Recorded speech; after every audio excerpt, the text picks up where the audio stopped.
यार मतलब कुछ समझ नहीं आ रहा कि पॉइंट्स टेबल में नीचे से टॉप पर जाने में इतना कम समय लगता है।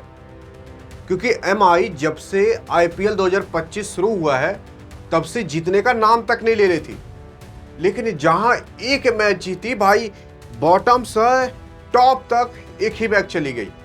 आइए जानते हैं कि क्या बदलाव हुए हैं पॉइंट्स टेबल के अंदर जब केकेआर बनाम एमआई का मैच हुआ था। और इसके अंदर जो आपकी एमआई जैसी टीम है वो 10 से 12-15 ओवर के बीच में जीत ली इस मैच को, जिसकी वजह से आपके एमआई को रन रेट काफी हाई मिल चुके हैं। और इस रन रेट के चलते आपकी एमआई टीम बॉटम से टॉप पर पहुंचने में ज्यादा समय नहीं लगाई। लेकिन सवाल तो ये उठता है कि भाई कितना समय और कितना पॉइंट इसको मिले। देखो अभी जो हाल ही में मैच हुआ था केकेआर बनाम एमआई के बीच, और इसके अंदर सबसे पहले आपकी केकेआर जैसी टीम बैटिंग करने उतरती है। बैटिंग करने तो उतरती है लेकिन बैटिंग कर नहीं पाती। बैटिंग इसलिए नहीं कर पाती क्योंकि बैटिंग करने का अगर ढंग हो तो बैटिंग कर पाएंगे ना। क्योंकि अगर आप यार 2 रन पर 2 विकेट गिरा दो तो आप क्या बैटिंग करने आए हो। यहां पर 2 रन थे तो 2 विकेट थे, 1 रन थे तो 1 विकेट थे। ये हाल हो गया था आज केकेआर जैसी टीम का। देखो बैटिंग करने तो लगभग सबको आती है, ऐसा नहीं है कि मैं बुराई कर रहा हूं इनकी, लेकिन इतनी बुरी तरीके से हार काफी बुरी है। क्योंकि केकेआर ऐसी टीम है जो कि सन 2014 के अंदर आईपीएल की ट्रॉफी यानी कि विजेता बनी थी, और इस साल इतना बुरा हाल ये किसी ने सोचा तक नहीं था। होता क्या है कि सबसे पहले सुनील नरेन जी, जिन्हों की भाई स्ट्राइक पर अब उतारा जाता है, ये 2 गेंद खेलते हैं और 0 रन पर आउट हो जाते हैं। उसके बाद क्विंटन डिकॉक जो कि विकेट कीपर ये 3 गेंद खेलते हैं फिर आउट हो जाते हैं। 7 गेंद खेलते हैं आपके अजिंक्य रहाणे जी, ये भी आउट हो जाते हैं। और 9 गेंद खेलते हैं 3 रन मारते हैं वेंकटेश अय्यर जी, ये भी 3 रन पर आउट हो जाते हैं। ये जितने भी रन थे ये इतने फास्ट गिरते हैं कि जैसे लगता है कि भाई मच्छर मार के आप गिरा दे रहे हो। इस तरीके से तो एमआई बॉलिंग करके जैसे मच्छर नहीं मारा जाता उस तरीके से केकेआर के प्लेयर को आउट कर रही थी। यहाँ पर 41 पर 4 हो गए थे, जहां पर सब लोग 4 से 5 ओवर में ठोककर बराबर कर देते हैं, तो यहीं पर ये लोग खुद ठोककर बराबर हो गए। यहां तक कि आपके जो एक ऐसा खिलाड़ी आता है जिसका नाम रहता है अश्विनी कुमार। ये अश्विनी कुमार जो है अभी डेब्यू ही किया था इस मैच के अंदर, और डेब्यू करते इतिहास रच दिया। इतिहास ये रचा है इस बंदे ने कि भाई 4 विकेट ले लिए और 24 रन दिए और 3 ओवर कराए थे। इस बंदे ने डेब्यू करते ही जो अपनी पहली गेंद फेंकी थी उस पहली गेंद में विकेट था, और तो और आंद्रे रसल जैसे बड़े बैट्समैन को भी बोल्ड आउट किया था, क्लीन बोल्ड। उसके बाद आपको हम बता दें अजिंक्य रहाणे साहब को सबसे पहले इस बंदे ने लुढ़काया था। किसने? अश्विनी कुमार ने, और पहली बॉल पर लुढ़काया था, जिसकी वजह से ये आईपीएल जगत के अंदर एक ऐसा रिकॉर्ड बन चुका है जो कि आज तक कोई नहीं बनाया है कि डेब्यू करते ही पहली गेंद पर आप विकेट ले लो, और विकेट किसका हो? जो दूसरी टीम है उसके कैप्टन का। क्योंकि यहां पर आपके कैप्टन अजिंक्य रहाणे साहब थे, उनका पहला विकेट जाता है। उसके बाद लगातार ये 4 विकेट लेता है, कुछ कुछ गेंद का अंतर रहता है, मात्र ये कराता है 18 गेंद, और 18 गेंद में तो 4 विकेट चले जाते हैं। आप खुद सोचो केवल अब 14 गेंद बाकी है, और उस 14 गेंद के अंदर ये 24-24 रन देता है और मैच खत्म कर देता है। उसके बाद आते हैं आपके दीपक चहर साहब, 2 ओवर कराते हैं, 19 रन देते हैं और 2 विकेट। ट्रेंट बोल्ट साहब आते हैं, 23 रन देते हैं, 4 ओवर कराते हैं और 1 विकेट। और उसके बाद एट द एंड आ जाते हैं आपके हार्दिक पांड्या साहब, 2 ओवर कराते हैं, 10 रन देते हैं और ये भी 1 विकेट झटक लेते हैं। बहती हुई गंगा में ये भी हाथ धो लेते हैं। तो ये था पूरा आपका जर्नी। उसके बाद जब आपकी बैटिंग आती है यानी कि एमआई जैसी टीम की, तो इसमें कोई नहीं, 1 से 2 बैट्समैन ही काफी थे। जैसे कि रियान रिकल्टन भाई नाबाद 62 रन मारता है, 41 गेंद खेलता है, और रोहित शर्मा इनके साथ खेल रहे थे। लेकिन रोहित शर्मा की क्या ही बात करना, क्योंकि पहले मैच के अंदर 4 गेंद खेलते हैं तो 0 पर आउट होते हैं, तो दूसरे मैच के अंदर 4 बॉल खेलते हैं तो 8 पर आउट होते हैं, और तीसरे मैच के अंदर सोचे थोड़ा और ज्यादा गेंद खेलने, 12 गेंद खेलते हैं और 13 पर आउट हो जाते हैं।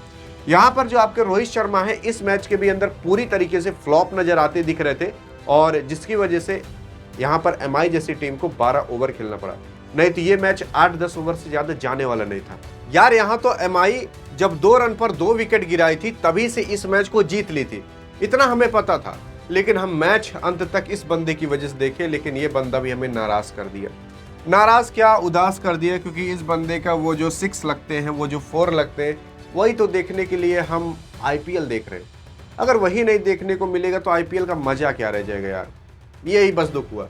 लेकिन फिर भी एमआई जैसी टीम इस मैच को आसानी से जीत ली और उसके बाद जो पॉइंट्स टेबल है उसमें काफ़ी बड़ा बदलाव आ चुका है। तो ये है आपके सामने पूरा का पूरा पॉइंट्स टेबल। आइए जानते हैं क्या हुआ था। देखो, सबसे पहले आपकी आरसीबी जैसी टीम है, सबसे टॉप पर है, जिसने 2 मैचेस खेले हैं, 2 के दोनों जीते हैं, जिसकी वजह से रन रेट इसका काफ़ी अच्छा और अच्छे रन से जीते भी थी। 2.266 का इसका नेट रन रेट है और पॉइंट मिले से 4। दूसरे नंबर पर आती है दिल्ली कैपिटल्स, जो कि 2 मैच खेली है, ये भी 2 के दोनों जीती है, तो इसका रन रेट आरसीबी से थोड़ा कम है, लेकिन कम है, इसी वजह से दूसरे नंबर पर आ रही है। इसका भी प्लस में 1.320 और पॉइंट इसको मिले हैं 4। एलएसजी की बात करें तो ये 2 मैच खेली है, 1 जीती है तो 1 हारी है, इसको भी प्लस में मिले क्योंकि अच्छे रन रेट से जीती थी। प्लस में ही है 0.963 और पॉइंट मिले इसको 2, जिसकी वजह से 3 पर है। चौथे की बात करें तो गुजरात टाइटंस है, तो गुजरात टाइटंस भाई 2 मैच खेली है, 1 जीती 1 हारी है, इसको पॉइंट मिले हैं 0.625, पॉइंट भी इसको 2 मिले, ये इसका नेट रन रेट है। इसके बाद 5वें नंबर पर आती है पंजाब किंग्स जैसी टीम, जिसके कप्तान अभी आपके हाल ही में श्रेयस अय्यर साहब है, और ये भी अभी तक केवल 1 ही मैच खेली है, तो 1 वो जीती भी है, हारी 1 भी नहीं है। इसका नेट रन रेट प्लस में ही है 0.550 और पॉइंट की बात कर लें तो 2 मिले। एमआई जैसी टीम जो कि यहाँ पर थी केकेआर के स्थान पर, वो डायरेक्ट जंप मारकर 6वें नंबर पर आ गई। इसीलिए कहा जा रहा है कि कैसे टॉप पर जाया जाता है वो कोई एमआई से सीखे।